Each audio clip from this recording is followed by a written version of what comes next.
ओम शांति। 25/11/21 की वाणी है। मीठे बच्चे, अपनी तकदीर ऊंच बनानी है तो रूहानी सेवा का शौक रखो। सबको ज्ञान धन का दान करते रहो। प्रश्न, रूहानी बाप ऐसी कौन सी श्रीमत देते हैं जो आज तक किसी मनुष्य ने नहीं दी? उत्तर है, रूहानी बच्चे, तुम रूहानी सेवा में दधीचि ऋषि की तरह हड्डियां दो। बाप से जो अविनाशी ज्ञान रत्न मिले हैं उनका दान करो। यही है सच्ची सेवा। ऐसी सेवा करने की मत कोई भी मनुष्य नहीं दे सकता। रूहानी सेवा करने वाले खुशी में नाचते रहेंगे। तकदीर ऊंच बनती जाएगी। गीत बदल जाए दुनिया, न बदलेंगे हम। ओम शांति। बच्चों ने गीत की 2 लाइन सुनी, उन्होंने तो गीत बना दिया है। जैसे कोई की सगाई होती है तो यह पक्का ही है कि स्त्री पुरुष कभी एक दो को छोड़ेंगे नहीं। कोई बिरला ऐसे होते हैं जो आपस में नहीं बनती है तो छोड़ भी देते हैं। यहाँ तुम बच्चे किसके साथ प्रतिज्ञा करते हो? ईश्वर के साथ, जिसके साथ तुम बच्चों की व सजनियों की सगाई हुई है। परंतु ऐसा जो विश्व का मालिक बनाते हैं उनको भी छोड़ देते हैं। यहाँ तुम बच्चे बैठे हो, तुम जानते हो अभी बेहद का बाप दादा आया कि आया। यह अवस्था जो तुम्हारी यहाँ रहती है बाहर सेंटर पर हो न सके। यहाँ तुम समझेंगे बाप दादा आया कि आया, बाहर सेंटर पर समझेंगे बाबा की बजाई हुई मुरली आई कि आई। यहाँ और वहाँ में बहुत फर्क रहता है, क्योंकि यहाँ बेहद के बाप दादा के सन्मुख तुम बैठे हो, वहाँ तुम सन्मुख नहीं हो। चाहते हो सन्मुख जाकर मुरली सुने। यहाँ बच्चों की बुद्धि में आया कि बाबा आया कि आया। जैसे और सत्संग होते हैं वहाँ समझेंगे फलाना स्वामी आएगा, परंतु ये ख्यालात भी सबका एक रस नहीं रहता। कोई को संबंधी याद आएगा, बुद्धि एक गुरु के साथ भी ठहरती नहीं है। कोई बिरला ही होगा जो स्वामी की याद में बैठा होगा। यहाँ भी ऐसे हैं। ऐसे नहीं कि सब शिव बाबा की याद में रहते हैं। बुद्धि दौड़ती रहती है, मित्र संबंधी याद आएंगे। सारा समय एक ही शिव बाबा के सन्मुख रहने में तो सौभाग्य। स्थायी याद में कोई बिरला ही रहते हैं। यहाँ शिव बाबा के सन्मुख रहने में तो बहुत खुशी रहनी चाहिए। अतीन्द्रिय सुख गोपी वल्लभ के गोप गोपियों से पूछो, यह यहाँ का गाया हुआ है। यहाँ तुम बाबा की याद में बैठे हो। जानते हो अभी हम ईश्वर के बने हैं, फिर देवी गोद में होंगे। भल कोई की बुद्धि में सर्विस के ख्यालात चलते हैं। इस चित्र में यह करेक्शन करें, यह लिखें। परंतु अच्छे बच्चे होंगे तो समझेंगे कि अभी तो बाप से ही सुनना है और कोई संकल्प आने नहीं देंगे। बाप ज्ञान रत्नों से झोली भरने आए हैं तो बाप से ही बुद्धि योग लगाना है। नंबरवार धारणा करने वाले तो होते ही हैं। कोई अच्छी रीति धारण करते हैं, कोई कम धारण करते हैं। बुद्धि योग और तरफ दौड़ता रहेगा तो धारणा नहीं होगी, कच्चे हो जाएंगे। 1-2 बार मुरली सुनी, धारणा नहीं हुई तो आदत पक्की हो जाती है। फिर कितना भी सुनता रहेगा, धारणा नहीं होगी, किसको सुना नहीं सकेंगे। जिसको धारणा होगी उसको सर्विस का शौक होगा, उछलता रहेगा। जाकर धन दान करूं, क्योंकि यह धन एक बाप के सिवाय और कोई के पास है नहीं। बाप यह भी जानते हैं सबको धारणा हो न सके, सब एक रस ऊंच पद पा नहीं सकते, इसलिए बुद्धि और तरफ भटकती रहती है। भविष्य तकदीर इतनी ऊंच बन नहीं सकती है। फिर कोई स्थूल सर्विस में अपनी हड्डी देते हैं, सबको राजी करते हैं। जैसे भोजन पकाते हैं, खिलाते हैं, यह भी सब्जेक्ट है ना। सर्विस का जिनको शौक होगा वह मुख से कहने बिना रहेंगे नहीं। फिर बाबा देखते भी हैं कि कहाँ देह अभिमान तो नहीं है। बड़े का रिगार्ड रखते हैं व नहीं, बड़े महारथियों का रिगार्ड तो रखना होता है। हाँ, कोई छोटा भी होशियार हो जाता है तो हो सकता है बड़े को उनका रिगार्ड रखना पड़े, क्योंकि बुद्धि उनकी गैलप कर लेती है। सर्विस का शौक देख बाप तो खुश होगा ना। यह अच्छी सर्विस करेंगे। प्रजा भी तो ढेर बननी है ना, लाखों प्रजा चाहिए और तो कोई उपाय है नहीं। सूर्यवंशी, चंद्रवंशी, राजा रानी, प्रजा सब यहाँ बनने हैं। कितनी सर्विस करनी चाहिए। बच्चों की बुद्धि में है, अभी हम ब्राह्मण बने हैं। घर गृहस्थ में रहने से हर एक की अवस्था अपनी रहती है ना, घर बार तो छोड़ना नहीं है। बाबा कहते हैं घर में बल रहो, परंतु बुद्धि में यह निश्चय रखना है कि यह पुरानी दुनिया खत्म हुई पड़ी है। हमारा अब बाप से काम है। यह भी जानते हैं कल्प पहले जिन्होंने ये ज्ञान लिया था वही लेंगे। सेकेंड बाय सेकेंड हूबहू रिपीट हो रहा है। आत्मा में ज्ञान है ना, बाप के पास भी ज्ञान है। तुम बच्चों को भी बाप जैसा बनना है, पॉइंट धारण करनी है। सब पॉइंट एक साथ नहीं समझाई जाती है, लक्ष्य पक्का रखा जाता है। विनाश भी सामने खड़ा है, यह वही विनाश है। सत्युग त्रेता में कोई लड़ाई आदि होती नहीं, वह तो बाद में जब बहुत धर्म होते हैं, लश्कर बड़े होते हैं तब लड़ाई शुरू होती है। पहले पहले आत्माएं सतो प्रधान से उतरती है, फिर सतो रजो तमो में आती है। यह सब बुद्धि में रखना है। कैसे राजधानी स्थापन हो रही है, यहाँ बैठे हो तो यह बुद्धि में रखना है। शिव बाबा आकर हमको खजाना देते हैं जिसको बुद्धि में धारण करना है। अच्छे अच्छे बच्चे नोट्स लेते हैं। नोट्स लेना अच्छा है तो बुद्धि में टॉपिक्स आएंगी। आज इस टॉपिक पर समझाएंगे। बाप कहते हैं हमने तुमको कितना खजाना दिया था।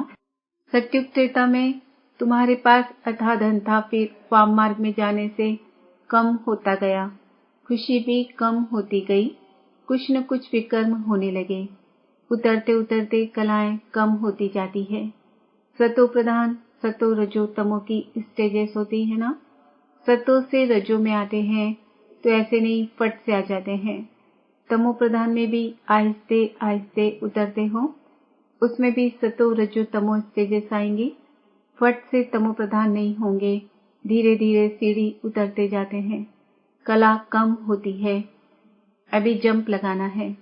तमो प्रधान से सतो प्रधान बनना है, इसके लिए टाइम बाकी थोड़ा है। गाया हुआ भी है, चढ़े तो चाके वैकुंठ रस। काम की जमाट लगती है तो एकदम चकनाचूर हो जाते हैं, हड्ड टूट जाते हैं। जैसे कोई मनुष्य अपना जीवघात करते हैं, आत्मघात नहीं जीवघात कहा जाता है। ऐसे यह भी आत्मा का घात हो जाता है कि कमाई सब खत्म हो जाती है। यहाँ तो बाप से बरसा पाना है, बाप को याद करना है, क्योंकि बाप से बादशाही मिलती है। अपने से पूछना है कि हमने बाप को याद कर कितनी भविष्य के लिए कमाई की, कितने अंधों की लाठी बने। घर घर में पैगाम देना है कि यह पुरानी दुनिया बदल रही है। बाप नई दुनिया के लिए राजयोग सिखा रहे हैं। देवी देवता धर्म वाले ही आएंगे, वह तो लाखों वर्ष कल्प की आयु समझते हैं, तो शास्त्र आदि सुनाते ही रहते हैं। समझते हैं जब अंत होगा तब सबका सदगति दाता आएगा, फिर जो हमारे चेले हैं उनकी गति हो जाएगी, फिर हम भी जाकर ज्योति में समा जाएंगे। परंतु ऐसा तो है नहीं। तुम जानते हो हम अमर बाप द्वारा सच्ची सच्ची अमर कथा सुन रहे हैं, तो अमर बाबा जो कहते हैं वह मानना भी चाहिए। सिर्फ कहते हैं मुझे याद करो और पवित्र बनो, नहीं तो बहुत सजाएं खानी पड़ेगी, पद भी कम मिलेगा। सर्विस में मेहनत करनी है। जैसे ददीची ऋषि का मिसाल है, हड्डियां भी सर्विस में दे दी, अपने शरीर का भी ख्याल नहीं करके सर्विस में रहना है। इसको कहा जाता है हड्डी सर्विस। और दूसरा है रूहानी हड्डी सर्विस। रूहानी सर्विस वाले रूहानी नॉलेज ही सुनाते रहेंगे, ज्ञान धन दान करते खुशी में नाचते रहेंगे। दुनिया में जो मनुष्य सर्विस करते हैं वह है जिस्मानी। शास्त्र बैठ सुनाते हैं, वह कोई रूहानी सर्विस नहीं है। रूहानी सर्विस सिर्फ बाप ही सिखलाते हैं। स्पिरिचुअल बाप ही आकर स्पिरिचुअल बच्चों को पढ़ाते हैं। तुम अब तैयारी कर रहे हो सत्युग नई दुनिया में जाने के लिए। वहाँ तुमसे कोई विकर्म नहीं होगा, वह है रामराज्य। वहाँ होते ही हैं थोड़े, वह थोड़े मनुष्य आकर पढ़ेंगे। अभी तो रावण राज्य में सब दुखी है ना। यह सारी नॉलेज तुम्हारी बुद्धि में है। नंबरवार पुरुषार्थ अनुसार उस गवर्नमेंट की रोज अखबारें कितनी छपती हैं, कितनी कारोबार चलती है। यहाँ तो सब हाथ से बनाना पड़ता है। बाप कहते हैं यह अंतिम जन्म पवित्र बनो तो पवित्र दुनिया के मालिक बनोगे। यह नॉलेज कोई के पास नहीं है। कहेंगे इस सीढ़ी में और धर्मों का समाचार कहाँ है? वह भी इस गोले में लगा हुआ है। वह नई दुनिया में तो आते ही नहीं है। उन्हों को शांति मिलती है। भारतवासी ही स्वर्ग में थे ना। भारत में ही बाप राजयोग सिखलाने आते हैं, इसलिए भारत का प्राचीन राजयोग सब पसंद करते हैं। इस चित्र से वह खुद ही समझ जाएंगे बरोबर नई दुनिया में सिर्फ भारत ही था। अपने धर्म को भी समझ जाएंगे। जैसे क्राइस्ट आया धर्म स्थापन करने, इस समय वह भी बेगर रूप में है। सभी तमोप्रधान हैं। यह रचता और रचना की कितनी बड़ी नॉलेज है। तुम कह सकते हो कि हमको किसी के पैसे की दरकार नहीं है। पैसा हम क्या करेंगे? तुम यह सुनो और दूसरों को सुनाने के लिए यह चित्र आदि छपाओ। इन चित्रों से काम लेना है, हाल बनाओ जहाँ यह नॉलेज सुनाई जाए। बाकी हम पैसा लेकर क्या करेंगे? तुम्हारे ही घर का कल्याण होना है। तुम सिर्फ प्रबंध करो, बहुत आकर सुनेंगे। रचना और रचता की नॉलेज तो बड़ी अच्छी है। यह तो मनुष्यों को ही समझनी है। विलायत वाले यह नॉलेज सुनकर बहुत पसंद करेंगे, बहुत खुश होंगे। समझेंगे हम भी बाप के साथ योग लगाएंगे तो विकर्म विनाश हो जाएंगे। सबको बाप का परिचय देना है। समझेंगे नॉलेज गॉडफादर के सिवाय कोई दे न सके। कहते हैं खुदा ने बहिष्ठ स्थापन किया, परंतु वह कैसे आते हैं यह किसको पता नहीं है। तुम्हारी बातें सुनकर बहुत खुश होंगे। फिर पुरुषार्थ कर योग सीखेंगे। तमो प्रधान से सतो प्रधान बनने के लिए भी पुरुषार्थ करेंगे। सर्विस के लिए तो बहुत ख्याल करना चाहिए। भारत में हुनर दिखाएं तब बाहर भेजेंगे। यह मनुष्य जानेंगे नई दुनिया बनने में कोई देर थोड़े ही लगती है। कहाँ भी अर्थक्वेक आदि होती है तो 2-3 वर्ष में एकदम नए मकान बन जाते हैं। जितना बहुत कारीगर होंगे उतना जल्दी मकान बनेंगे। 1 मास में भी मकान बना सकते हैं। कारीगर सामान आदि सब तैयार हो, फिर बनने में देरी थोड़ी ही लगेगी। विलायत में मकान कैसे बनते हैं? Minute motor. तो स्वर्ग में कितना जल्दी बनते होंगे। सोना चांदी बहुत तुम्हारे को मिल जाते हैं। खानियों से सोना चांदी हीरे आदि ले जाते हैं। हुनर तो सब सीख रहे हैं। साइंस का कितना घमंड है। यही साइंस फिर वहाँ भी काम आएगी। यहाँ सीखने वाले वहाँ दूसरा जन्म ले काम में आएंगे। उस समय तो सारी नई दुनिया हो जाती है। रावण राज्य ही खत्म हो जाता है। 5 तत्व भी कायदे मुजीब सर्विस में रहते हैं। स्वर्ग बन जाता है। वहाँ कोई उपद्रव नहीं होता है। रावण राज्य ही नहीं है, सभी सतोप्रधान हैं। सबसे अच्छी बात है कि बाप से बहुत लव होना चाहिए।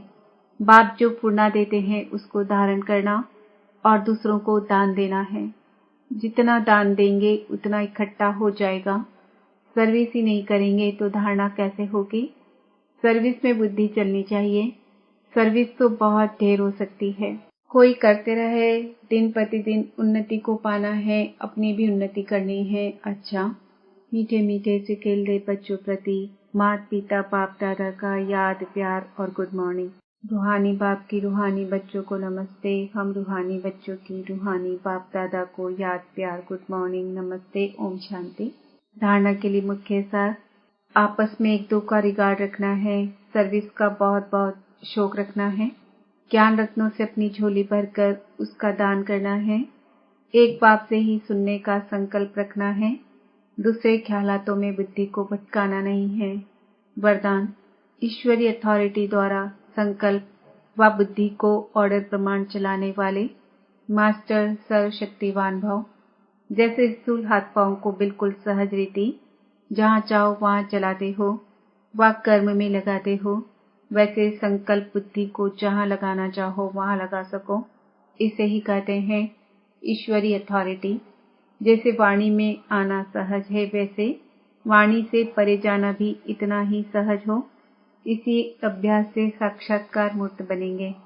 तो अब इस अभ्यास को सहज और निरंतर बनाओ, तब कहेंगे मास्टर सर्वशक्तिवान। स्लोगन स्वस्थिति शक्तिशाली हो तो परिस्थिति उसके आगे कुछ भी नहीं है। ओम शांति। आज का सोमान है, मैं आत्मा मास्टर सर्वशक्तिवान हूँ। ओम शांति।